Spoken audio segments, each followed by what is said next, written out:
I used to go even to pulpit. I stopped going to pulpit 8 years ago. When you married When I married the second wife. Oh, so And nobody told me to stop going to the pulpit. Because there was a time she was staying in our house. We had accommodated her in a way. And I told her, I will go to bed with you. The time my second wife will tell you, you are welcome to the family. Because I was telling her, I want to marry you as my second wife if my first wife does not allow. You'll be surprised the way those bedrooms are. Hapa ni veranda. hapa ni veranda. Chui.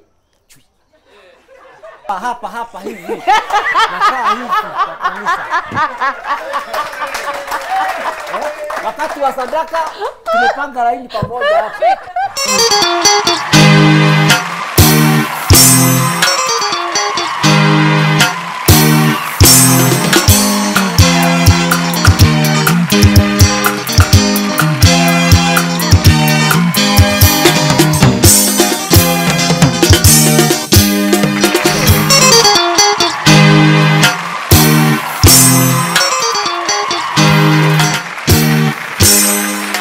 If you ask my first wife, she'll just tell you.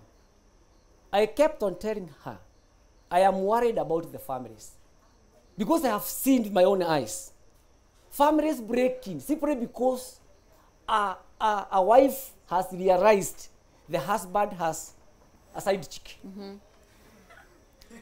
And the family gets broken. Yes. So I used to tell her, if I will be very well in my pocket, Yes. I can add another wife. So meaning you started giving her signs. Yes, and I was because telling her, I would like to be teaching men. It is possible to live with two, if not three, if not one, wives. It is possible. Yes. But she never took me serious. But I used to tell her those words. When I realized now, I want to get another wife, I made sure I introduced my second wife to her. But that lady was also very keen. Because I was telling her, I want to marry you as my second wife if my first wife does not allow. If she refuses, I'm sorry. And that is why I said no to sex with her. Because I'm the man, I don't want to give to Sarah a son or a daughter outside there, and I don't parent. So even with the second one, you didn't. I You were not intimate.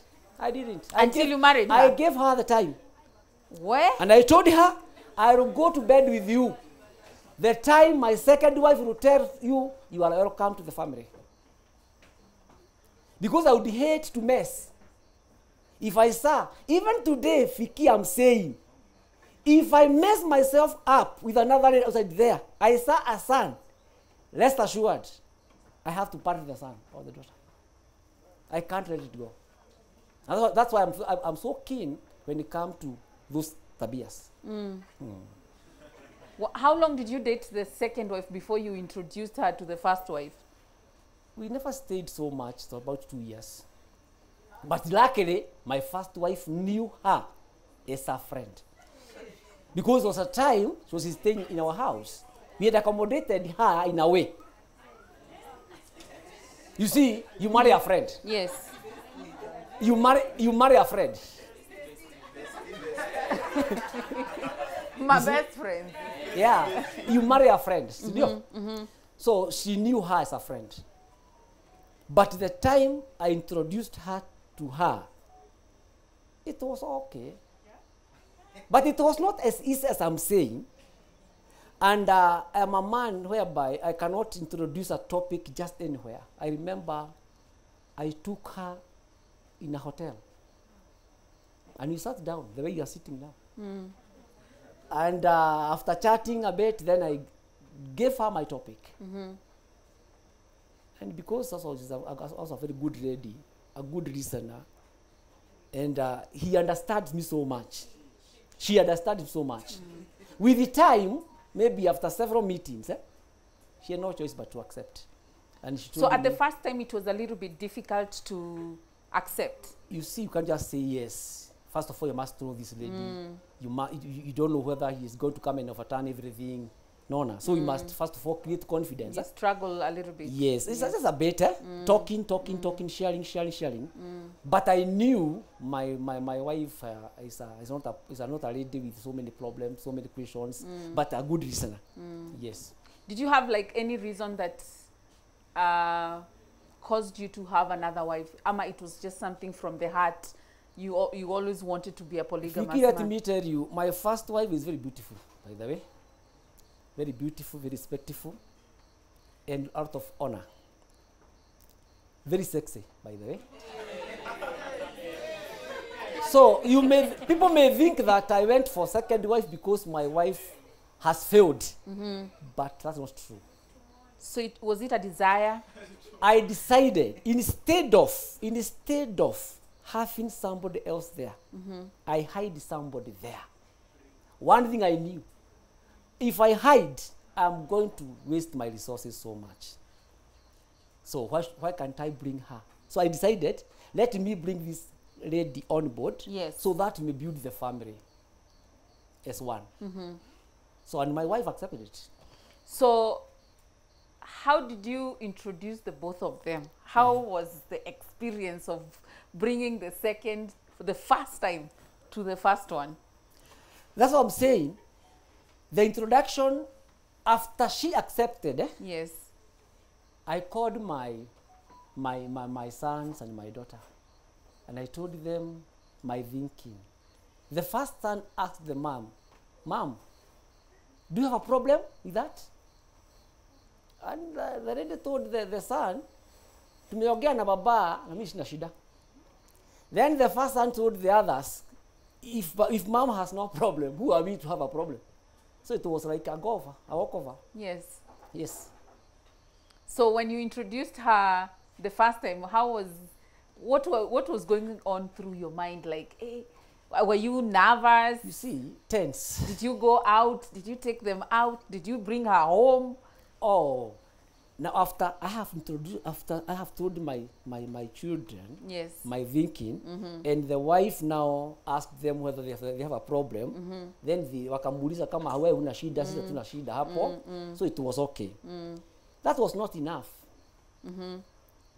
I had to go to my mother-in-law. Oh, really? Yes. And I carried my first wife. We went there and I told her my thinking. And akauliza tu, my daughter, do you have any problem with that? Akasema ako sawa. My wife said, no, I have no problem, tumeongea na daddy. Then akasema, kama wewe huna shida, mimi sina shida. So, mother-in-law akaitikia. Then sasa yes. Now the problem was the other side now, where I want to marry. Hapo ndipo shida ilikuwa sasa. Ala? Yeah, because my second wife was not ready to release her daughter as a second wife. Okay. Being, bearing in mind, this girl is educated. Why can't you look for your own man? Your own man, yes. But the girl was mad with me. Crazy. Yeah. Crazy in love. So the girl said, Mom, this is my husband. Despite having another one, this is my husband. Okay. Yes. How did you handle her mom? Mom refused. Alikataa. Akasema mami sitaki. Lakini baba akasema nedeni muzae, nimembarikia harusi yenu. Yes. So nikamwambia mama, you have heard what my father has said. Yes. Blessings come from the father. From the father. So long yes. as the father is alive. Yes. Sisi tumebarikiwa harusi yetu. Ukiniambia nileta wazee, I will come with men here to bring dowry. Yes. If you don't, mimi nitakaa tu na binti yako. My first wife told the mother, why are you worried? Wait a minute. Your first wife ndiye convince mama ya second. Yes. Hey. Why are you getting worried? Why are you getting worried? I am here and I'm saying I'm okay with I this. am the first wife and I'm okay with this. Yes. So I went home being very happy. I was a very happy guy. Very happy guy. Akam convince finally. Okay, it was not that easy because we stayed for about 2 years. O kabla a process acceptance. Na akazaa mtoto wa kwanza. Wow. Okay? Alipopata mimba ya pili, nikaenda tena nikamuuliza, your daughter is pregnant, second child. I'm still waiting for the date to bring wazee. Oh, bado hamjaenda. Bado sijaenda. But I used to go to visit. Yes. And mother was like, hiyo mambo iliisha kitambo nani? Hiyo mambo tulimaliza. Leta wazee. I was very happy. So I took wazee. Mimi nikarashia. I gave the dowry. Wow. Yes. Big up to him, man. So, Awesome. during the dowry day, in fact, the photos I sent you, wamevaa uniform, that was the dowry day. The dowry day of the second wife. Yes. Yes. Very beautiful photos, by the way. We're going to be showing them on the screen the time the show is going to be airing. The first wife had selected the uniform. The first is the one selecting the dress code for the day. second wife's rorashio. Yeah, for that day. Hey! Yeah, for that day.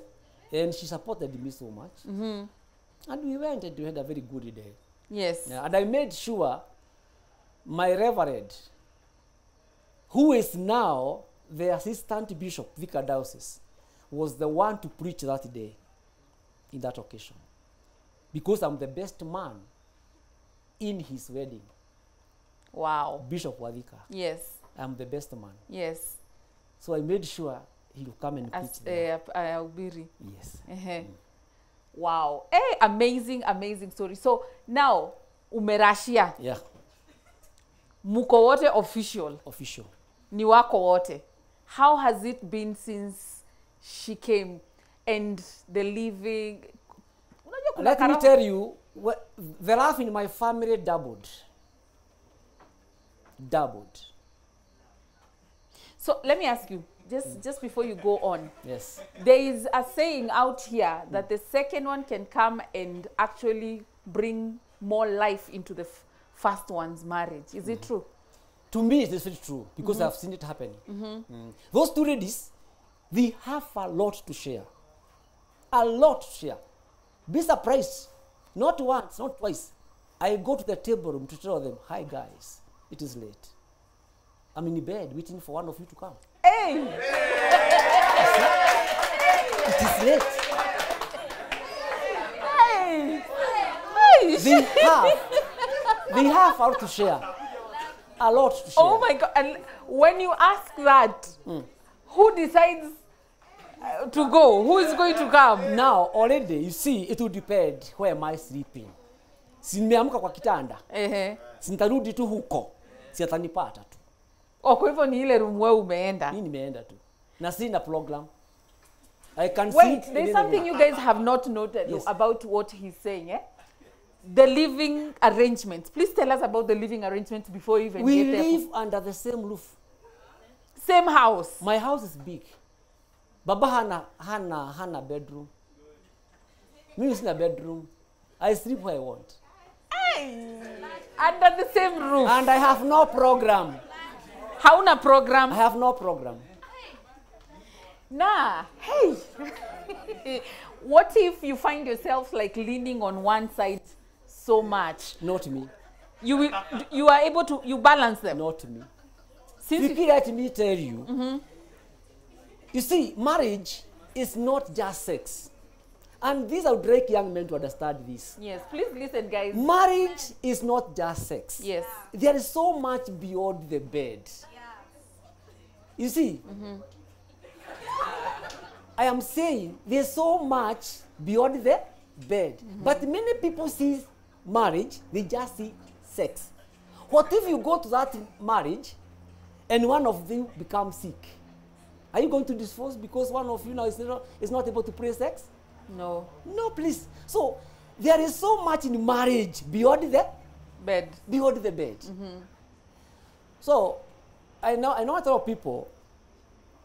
I can leave you at 3 a.m. and I go to the other bed. Niamuke niende kwake kwa mwingine. You see, I have not gone for sex. No, please. I have gone to sleep. You-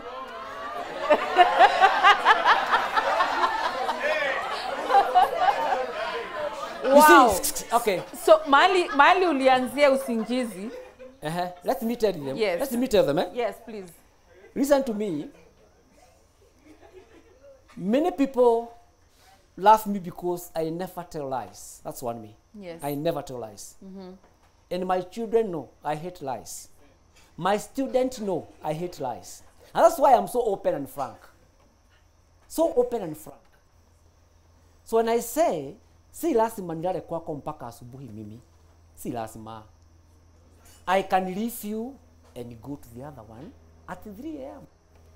And life continues. Let me ask you, Yes. Hakuna karoho kawivu kamejitokeza kwa hiyo boma? Because I believe women... Those people can answer those questions, eh? Because maybe my children are here, they will say it.